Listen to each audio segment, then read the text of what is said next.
आज जो महान दिवस है, भारत के सबसे महान विभूति डॉक्टर भीमराव अम्बेडकर साहब की जयंती के अवसर पर हम सभी यहाँ इकट्ठे हैं और इस अवसर पर जन स्वराज की ओर से एक गोष्ठी का भी आयोजन किया है। और गोष्ठी का विषय अभी अनिल जी ने आपको बताया भी कि वर्तमान संदर्भ में डॉक्टर भीमराव अम्बेडकर की विचारों की जो चुनौतियां थी उस पर हम लोग को ध्यान केंद्रित करना है। वैसे मंच पर मुख्य अतिथि और विशिष्ट अतिथि के रूप में जो सुधीजन, विधिवेता और न्यायमूर्ति बैठे हुए हैं, उनके बारे में आप सभी लोग जानते हैं। अधिक चर्चा करने का मतलब हम समय जाया करेंगे, इसलिए बाबा साहब भीमराव अम्बेडकर जी के बारे में एक दो ही शब्द मैं कहना चाहूँगा।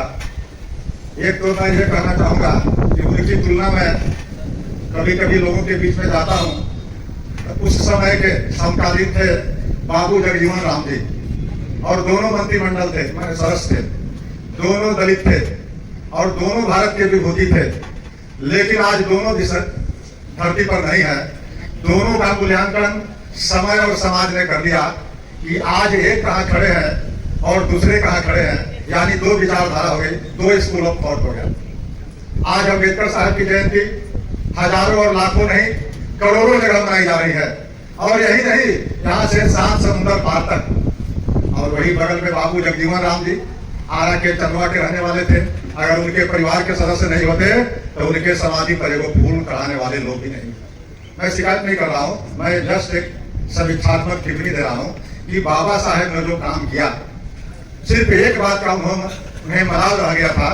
इस समय पूना पैक्ट हुआ था, वो चाहते थे कि दलितों को राजनीति में हिस्सेदारी प्रतिनिधित्व मिले, लेकिन यह कभी नहीं चाहते थे कि सवर्णों के सहयोग से दलितों को इंपावरमेंट हो।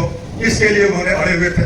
लेकिन गांधी जी के जीत के बाद उन्होंने समझौता किया, लेकिन समझौता को अंत तक जीवन के अंतिम क्षणों तक उन्होंने महसूस नहीं किया, बल्कि उन्होंने यह समझा कि मुझसे यह भारी भूल हुई।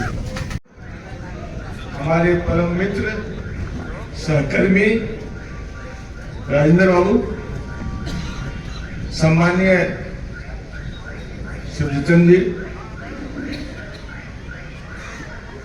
गिरी साहब, चंद्रवंशी जी, सभागार के सामने बैठे तमाम पदाधिकारीगण, जसराजी भाइयों एवं बहनों,